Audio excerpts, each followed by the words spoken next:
She listen, redheaded black eyes. Like, if I'm lying to you, man, from day one, I mean, from my first 9 months in comedy, people come up to me and go, "Is Mitzi Shore seeing you yet?"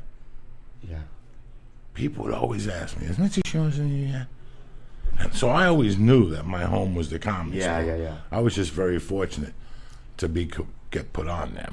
So now, forget the fucking comedy store. You go to Re-Hab, you come back on Mad TV, and you just knock it out of the park after that. What was the difference? I don't know, man. It's like, what was the difference? Dude, this is what happened, dude. Instead of letting them dictate how I feel about myself, so it's like, on Mondays, people pitch and they write, and then Tuesdays a table read, and I wouldn't be anything. So Mondays, what I would do is when I got sober, I would just stay there all night and either write or I would pitch, and I would wait. I would just work really hard. And then by year 3, you could tell that I was going to stay on it as long as I wanted to, which was like, as soon as that happened, I was fine. But like everything in this business, you have to go in and you have to fucking fight it out, And I'm a pussy, dude, and this and that, you know what I mean? I am, but in terms of like, there are some things that I've done that I've been really proud of myself about, and that was one of them. Just be able to stick it out without snapping or like killing myself, really, But it's like, even now, I stayed on it for 6 years and then got canceled, and I've been on the road ever since. It's dismal, dude. 2 years ago, bro, I was on fire. Dude, I was in The Dictator, I was in Harold and Kumar 3, and then I got on a sitcom, the NBC show Animal Practice. And as soon as Animal Practice got canceled, 2 years, nothing. Animal Practice? Yeah, I was and that monkey show that was on. The monkey show. Yeah, the monkey show I was on, yeah. I was on a monkey show, and the monkey... Dude, the monkey... He's at about 400 milligrams of THC, so... Dude, you can't choose who you work with. When you show up and they go, "There's a monkey on it," you got to go. You can't go, I don't want to do it. And there was there was one scene where literally it's close up on my face in the back of the monkey's face, and I did a take that was perfect. And they go, "The monkey moved its head." I go, "Fuck monkey, you stupid fucking monkey!" They're impossible to work with. One time I turned around, it was literally going. It was touching its little vagina. Going. Did it smell? I don't know if it smelled. Not the vagina. Did the fucking monkey stink? Like when the monkey came in the room. Yeah. It smelled like a horse came in. It's also like a hot chick, right? So as soon as like a monkey walks in, it's like all the attention goes toward the monkey. So you're like, fuck me, I gotta get off this fucking thing. This is not gonna work for me. You did a movie with a dog. Is it harder with a dog? It's fucking just unpredictable. But now these guys that I do these movies with have it to a science, because it's 6 movies we've done.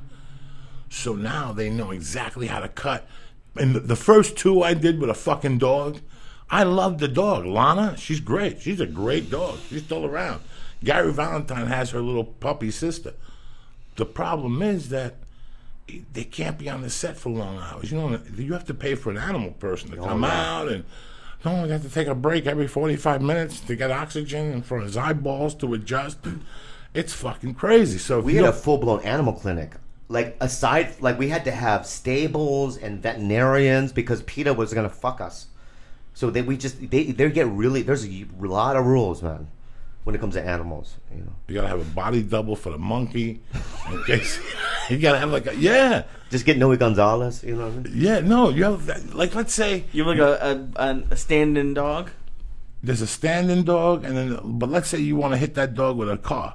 What do you think you do? You got to get like a fucking a dog to lay down. They shoot it before the car hits it, and then they pull it back. Now they get the fucking dummy dog and they put it underneath. He's a dead dog. It's like a stuffed dog. Okay, you mean like a stuffed animal? Right, You know what I mean? They show it. They go to like the shelter and pick up like a stray. Right. But sometimes, if you watch a movie, they just use a shitty dead animal, like a stuffed animal. A kid could tell that's a fake. Yeah.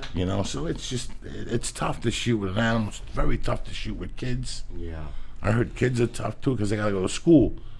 Every fucking set I've been on that's had kids, the school teachers, they're all fucked up. They're all fucked up. What do you mean? And they're always men, and they're all fucked up. Like the one guy I met has his eyes are too spread apart. He was a white. He was a white dude.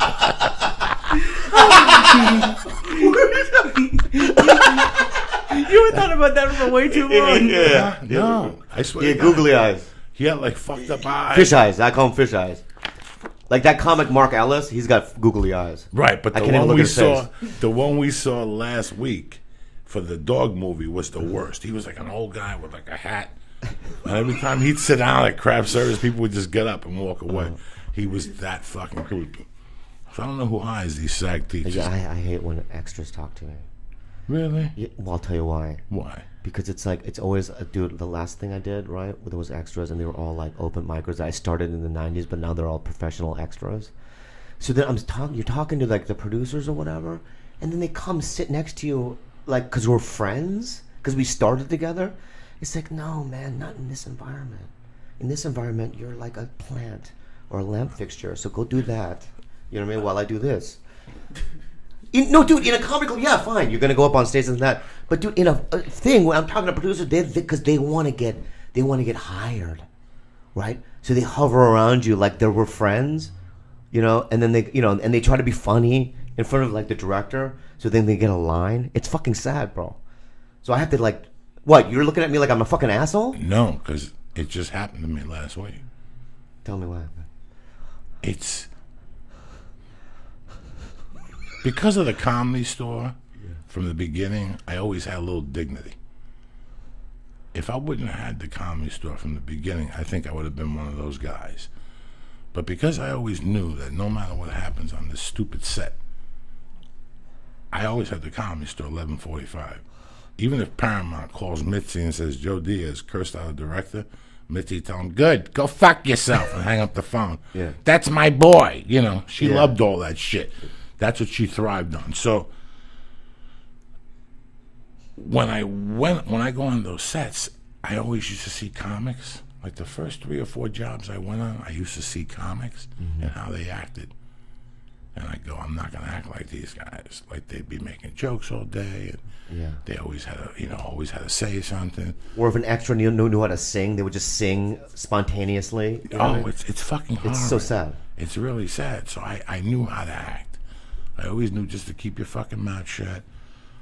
If you're doing a scene and you already got them, ask the dude, listen, I want to try something. Yeah. And 9 out of 10, they'll keep your shit. You know, but I never act creepy. I never did that. Last week, my last day on the set, I pull up and we got the podcast. You know, people say hello. I talk to them. What do you want me to do? They listen to the podcast, whatever. I don't fucking know. We're going in like fucking Marines. You understand me? Welcome to church, motherfucker.